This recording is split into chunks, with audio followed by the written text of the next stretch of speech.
Bonjour et bienvenue sur Croisée des chemins. Prenons un moment pour examiner les restrictions en matière de pandémie.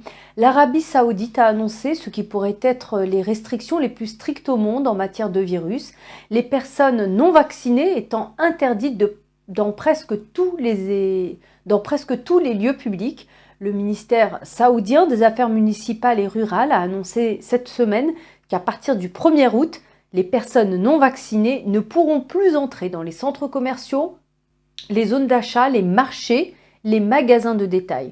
Les personnes devront également présenter une preuve de vaccination pour être autorisées à entrer dans les restaurants, avoir les mariages, les fêtes, les cafés, les salons de coiffure et autres établissements. Les salariés et les visiteurs qui travaillent dans un certain nombre d'établissements municipaux sont tenus d'être vaccinés. Les citoyens saoudiens qui souhaitent voyager en dehors du pays devront recevoir 2 doses du vaccin avant de partir. La France fait également du zèle et fait monter la pression. Les restaurants, cafés, cinémas, centres commerciaux, autres établissements en France pourraient devoir commencer à vérifier les passeports vaccinaux dès le mois prochain. Si les propriétaires et gérants d'entreprises ne s'y conforment pas, ils pourraient se voir infliger une amende pouvant aller jusqu'à 45 000 € d'amende et une peine de prison pouvant aller jusqu'à 1 an. C'est du jamais vu.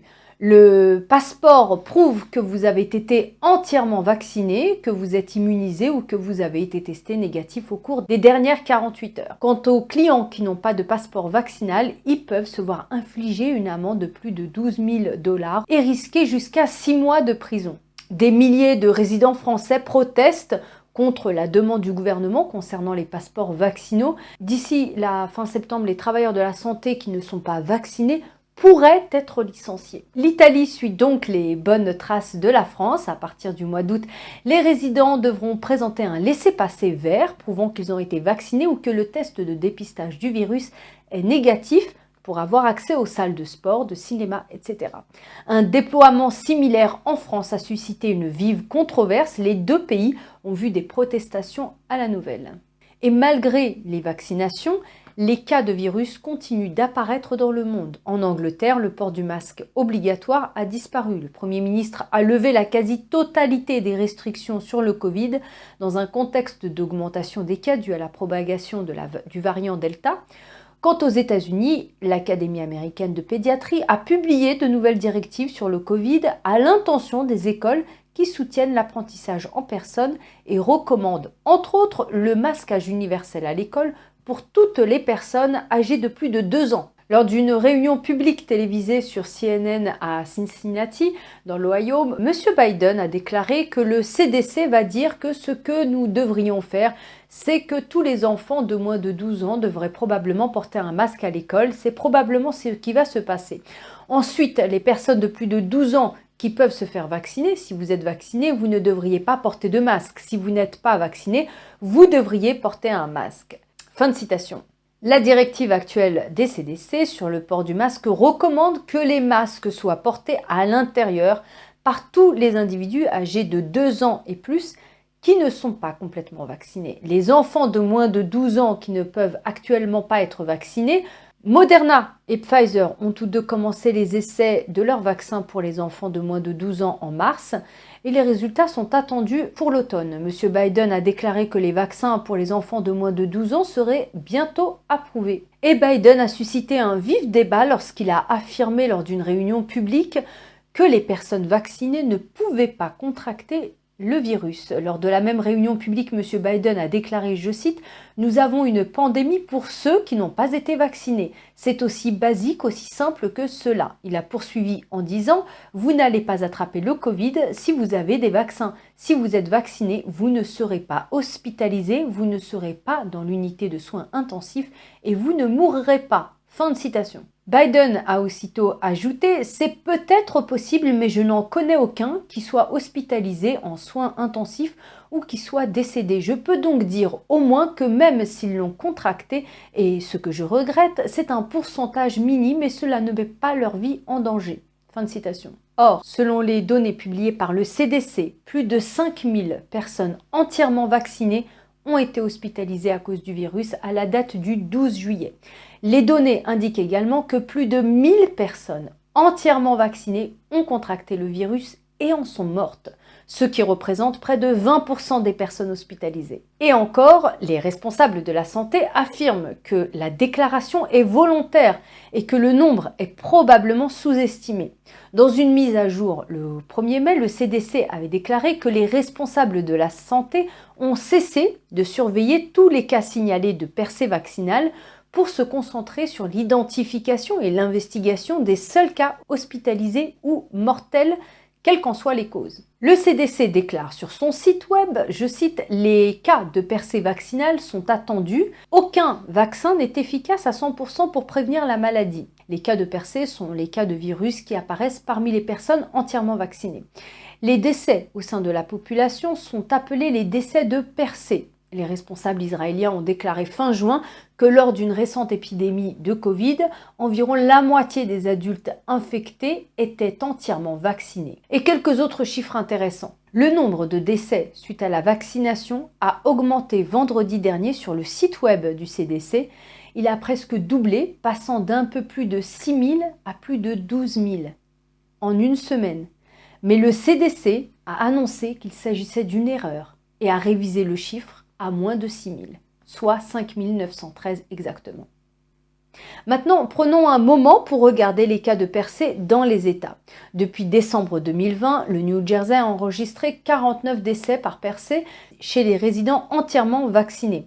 L'Illinois en a annoncé 151 la semaine dernière, la Louisiane 27 au début du mois et le Massachusetts 80 cette semaine. Et maintenant, l'association à but non lucratif American Frontline Doctors ont déposé le 19 juillet une motion demandant une injonction immédiate pour stopper l'autorisation d'utilisation d'urgence des vaccins Covid pour 3 groupes d'Américains. Ces 3 groupes sont toute personne âgée de moins de 18 ans, toute personne qui s'est rétablie du Covid et toute personne qui n'a pas donné son consentement éclairé tel que défini par la loi fédérale. Il s'agit d'un procès fédéral qui a été intenté devant la Cour du district des États-Unis dans le district nord de l'Alabama et ils affirment, je cite, « La déclaration d'urgence et ses multiples renouvellements sont illégaux. Ils affirment que les conditions légales pour délivrer et maintenir les autorisations européennes de mise sur le marché du vaccin ne sont pas remplies. » écrivant qu'il n'y a pas d'urgence sous-jacente et pas de maladie ou conditions graves ou potentiellement mortelles. Ainsi, selon les données de l'HHS, le Covid a un taux de survie global de 99,8% dans le monde, au même titre que la grippe saisonnière. Ils affirment également que le VAERS n'est pas précis et que le gouvernement fédéral ne fournit pas de données provenant d'autres sources comme l'armée, Medicare ou Medicaid.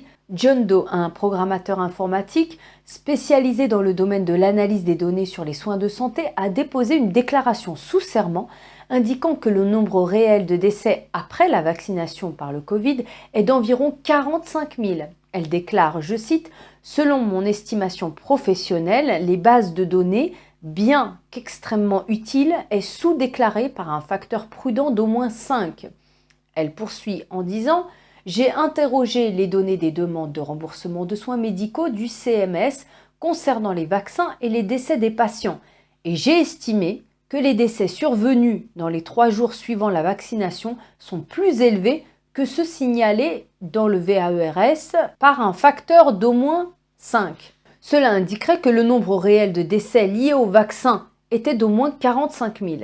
Jen Dood note que le vaccin contre la grippe porcine a été retiré du marché en raison des 53 décès signalés après la vaccination. Et sur l'origine du virus, les démocrates de la Chambre des représentants ont voté contre un projet de loi mardi qui obligerait le directeur du renseignement national des États-Unis à déclassifier les informations et les données relatives aux origines de la pandémie en ciblant spécifiquement le rôle du laboratoire de Wuhan. Le vote de la Chambre des représentants s'élève à 216 contre 207 en faveur. En mai, la loi sur l'origine du Covid a été adoptée à l'unanimité au Sénat. Selon le texte du projet de loi, l'identification des origines du virus est cruciale pour empêcher qu'une pandémie similaire ne se produise à l'avenir. Le projet de loi note également que le directeur général de l'OMS a même reconnu en mars qu'il convenait d'enquêter davantage sur la théorie selon laquelle le virus aurait fui d'un laboratoire de Wuhan en Chine. Mais jeudi, la Chine a rejeté un plan du WHO visant à mener une deuxième phase d'enquête sur les origines du virus du PCC ou coronavirus.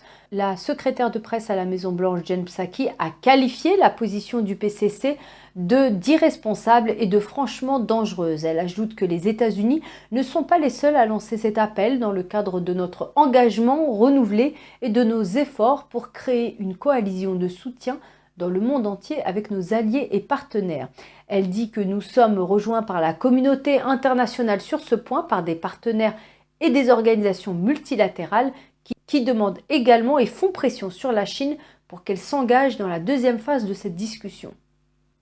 Madame Psaki a réaffirmé l'importance d'une analyse transparente et indépendante après que la Chine a omis de fournir les données et l'accès nécessaires dans le cadre des enquêtes de la première phase de l'enquête. Plus tôt dans la journée de jeudi, le vice-ministre chinois de la Commission nationale de la santé a déclaré qu'il était surpris par l'hypothèse émise dans le plan de la phase 2 selon laquelle le virus aurait pu s'échapper d'un laboratoire chinois. Il a exhorté le WHO à orienter ses efforts de recherche de l'origine vers d'autres pays. Voilà, Croisée des chemins, c'est fini pour aujourd'hui. Merci de votre présence et de votre écoute. Prenez soin de vous, je vous dis à très bientôt. Au revoir.